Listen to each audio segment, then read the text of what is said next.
First చైల్డ్ని mother pregnancy plan చేసుకున్నప్పటి నుంచి మనం first చైల్డ్ని prepare చేయాలి. లైక్ మన ఇంట్లోకి కొత్త ఫ్యామిలీ మెంబర్ వస్తున్నారు అని చెప్పి ఆ 9 months కూడా కంటిన్యూస్ ఫాలోఅప్లో ఉండాలన్నమాట. లైక్ మధ్య డాక్టర్ చెకప్స్కి తీసుకెళ్తున్నప్పుడు కూడా ఫస్ట్ చైల్డ్ని తీసుకుని వెళ్ళాలి. వాళ్ళతో పాటు వెళ్ళి ఇలా బేబీలా గ్రో అవుతున్నాడు, నీతో ఆడుకోవడానికి వస్తుంది baby, it can be baby boy or baby girl, ఇద్దరు కలిపి you can play lot of games.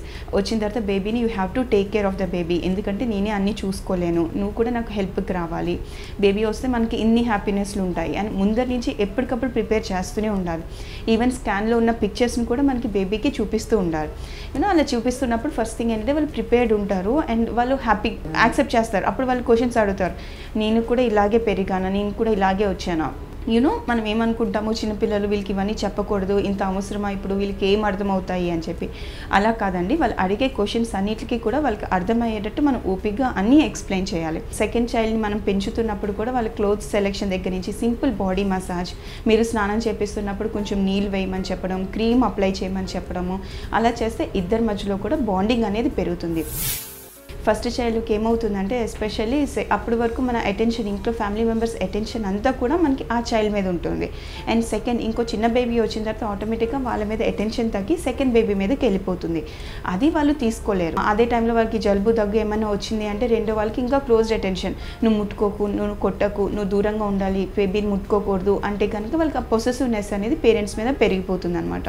So అలా కాకుండా ప్రతి దాంట్లోని ఇన్వాల్వ్ చేయాలి. ఇలా చేస్తే బేబీకి హామ్ అవుతుంది, this way we're going to help the baby అని చెప్పి అలా ఇన్వాల్వ్ చేస్తూ పెరుగుతూ ఉంటే కనుక వాళ్ళకి ఎదిగే కొద్ది యూజువల్లీ తర్వాత టాయ్స్ షేరింగ్ అని చెప్పి ఎవ్రీథింగ్ షేరింగ్ నుంచి స్టార్ట్ అవుతుంది. షేర్ చేసుకోవాలి అని చెప్పి మొదలు పెట్టాలి. యంగర్ చైల్డ్ తోటి షేర్ చేసుకోవాలి, నువ్వు కూడా చిన్న బేబీగా ఉన్నప్పుడు నీకు కూడా ఇది ఇచ్చాము అని చెప్పి. At the same time younger వన్ని ప్యాంపర్ చేయకుండా వాళ్ళకి కూడా చెప్పాలి, నీకన్నా ఎల్డర్ కాబట్టి తన మాట నువ్వు వినాలి అండ్ ఇద్దరికి టైమింగ్స్ ఇవ్వాలి, ఈ టైంలో నువ్వు ఆడితే ఈ టైంలో నువ్వు ఆడాలి అని చెప్పి.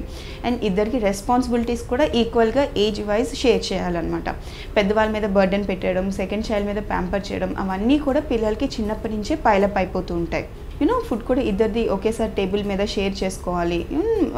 వెజిటేబుల్స్ ఒకరు తినలేనప్పుడు వాళ్ళని ఎల్డర్ వన్ చూసి యంగర్ వన్ ఎక్కువ నేర్చుకుంటూ ఉంటారు. అది కాపీ కొట్టకుండా ముందరి నుంచి కూడా చెప్పాలి, ఇవి హెల్దీ, ఇద్దరు తింటున్నారు అంటే ఇద్దరు తింటున్నారు అండ్ ఇద్దరికి ఈక్వల్ ఇంపార్టెన్స్ ఇవ్వాలి. అండ్ ప్రతి దాంట్లోని ఇద్దరిని ఇన్వాల్వ్ చేయాలి. And night time bed time story అనమాట, స్టోరీ టెల్లింగ్ కంపల్సరీ ఉండాలి. అండ్ పేరెంట్స్ ఐదర్ మదర్ కానీ ఫాదర్ కానీ ఇద్దరు చిల్డ్రన్కి ఈక్వల్ అండ్ క్లోజ్డ్ అటెన్షన్ ఇవ్వాలి. సో ఇద్దరు కొట్టుకోవడం అనేది మెయిన్ ఏంటంటే పొసెసివ్నెస్. పేరెంట్స్ తోటి వాళ్ళకి ఎక్కువ అటెన్షన్ ఉంటుంది, వీళ్ళకి తక్కువ అటెన్షన్ ఉంటుంది అనే దగ్గర స్టార్ట్ అవుతుంది. And one more thing, sharing దగ్గర స్టార్ట్ అవుతుంది. సో పేరెంట్స్ ఇద్దరు కూడా ఈ రెండింటిని టార్గెట్ చేస్తూ ఇద్దరికి అర్థమయ్యేటట్టు చెప్తే కనుక సిబ్లింగ్ రైవల్రీనెస్ అది పేరుకుపోయి పెద్ద అయిన తర్వాత పెద్ద దెబ్బలాటకి దారి ఇవ్వకుండా చిన్నప్పటి నుంచే మనకి బాండింగ్ అనేది బాగా ఉంటుంది. గొడవలు యూజువల్గా ఇద్దరు చిల్డ్రన్కి ఏంటంటే పేరెంట్స్ ఒకరికి క్లోజ్డ్ అటెన్షన్ ఇచ్చి ఇంకొకరికి లెస్ అటెన్షన్ ఇస్తున్నప్పుడు మొదలవుతుంది. ఒకేసారి ఇద్దరికి కొత్త వస్తువులు తీసుకురాలేనప్పుడు లైక్ బ్రదర్కో సిస్టర్కో తీసుకొచ్చో నాకు తీసుకుని రాలేదు. ఇంకొకటి టాయ్ షేరింగ్, ఒకరు ఏదైతే ఆడుతున్నారో రెండో వాళ్ళకి కూడా అదే కావాలనిపిస్తుంది. ఇవన్నీ కామన్ అనమాట. ఇంకొకటి ఫుడ్, బయట మీరైతే ఏదైతే కొంటారో పిల్లలకి అట్రాక్ట్ అవుతూ ఉంటారు ఆ ఫుడ్ దగ్గర. సో ముందరే పిల్లల్ని బయటికి తీసుకుని వెళ్ళేటప్పుడు లేకపోతే పిల్లలకి ఏమైనా కొనాలి అని చెప్పేటప్పుడు ముందరే పిల్లల్ని ప్రిపేర్ చేయాలి.